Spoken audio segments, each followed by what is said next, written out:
Hi, homeschoolers, tutors, and teachers. Thank you for learning with Literacy Mobility. Today, we are learning reading strategies and how to use paraphrasing as a tool for reading comprehension.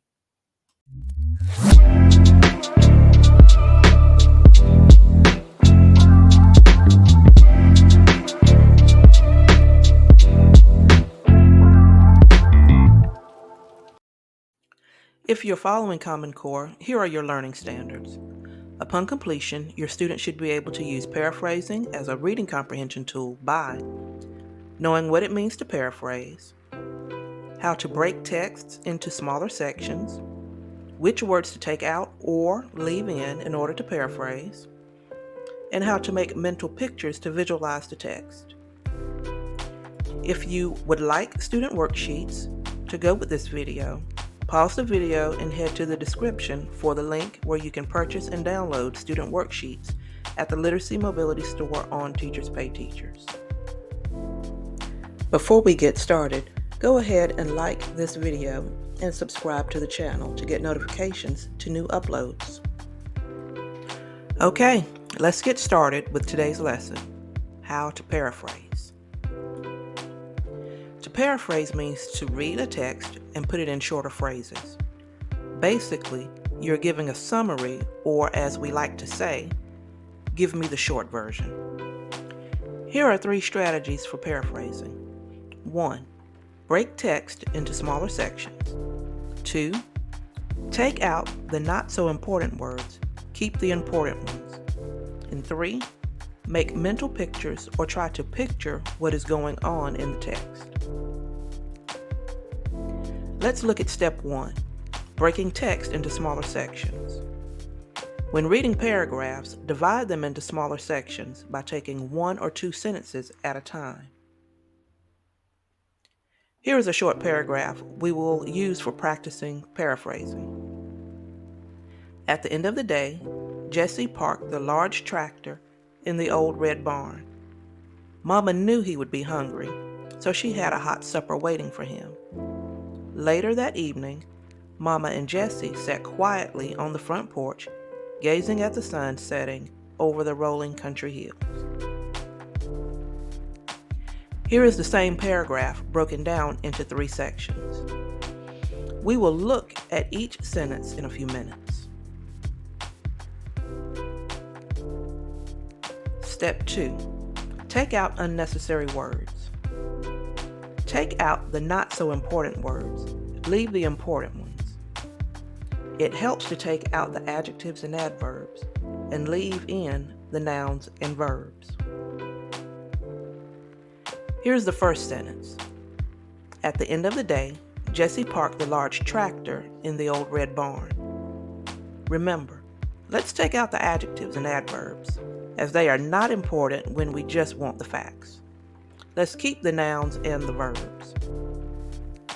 Notice we took out a few adjectives, but left the subject, which is Jesse, who the sentence is about.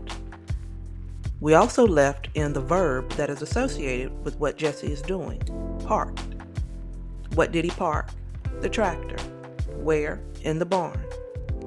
Think about it like your summary has to answer the basics, who and what. We could even break this down a little further and just say Jesse parked the tractor, but we'll leave in the fact that the tractor was parked in the barn. Here is the sentence paraphrased. Jesse parked the tractor in the barn. Here's the second sentence. Mama knew he would be hungry, so she had a hot supper waiting for him. Again, let's take out the adjectives and adverbs and only use the nouns and verbs.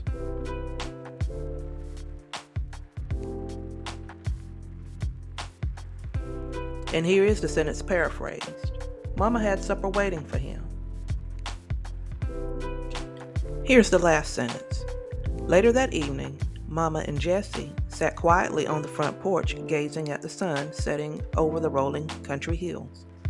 Again, let's take out the unnecessary words and only use the subject nouns and the verbs that go with them.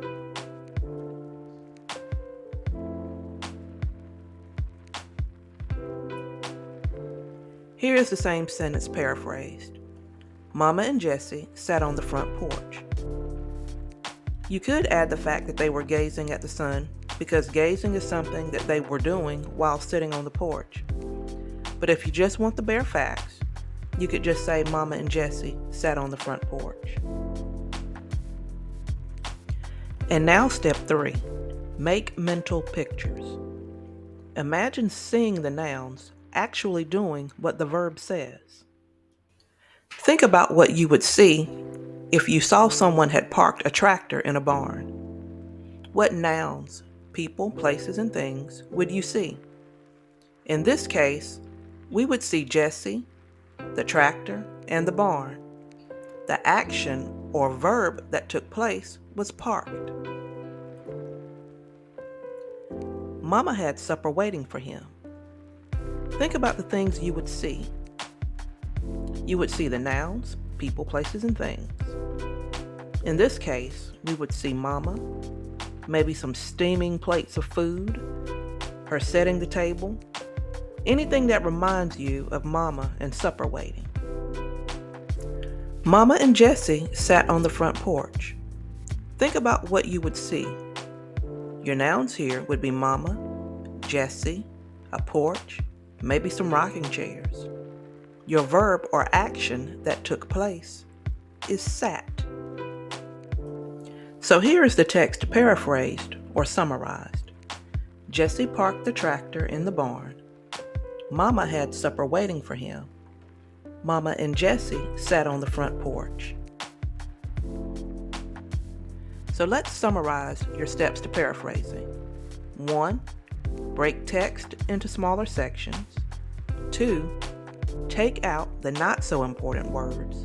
Keep the important ones. And 3. Make mental pictures or picture it. All right, this concludes Reading Strategies, How to Paraphrase.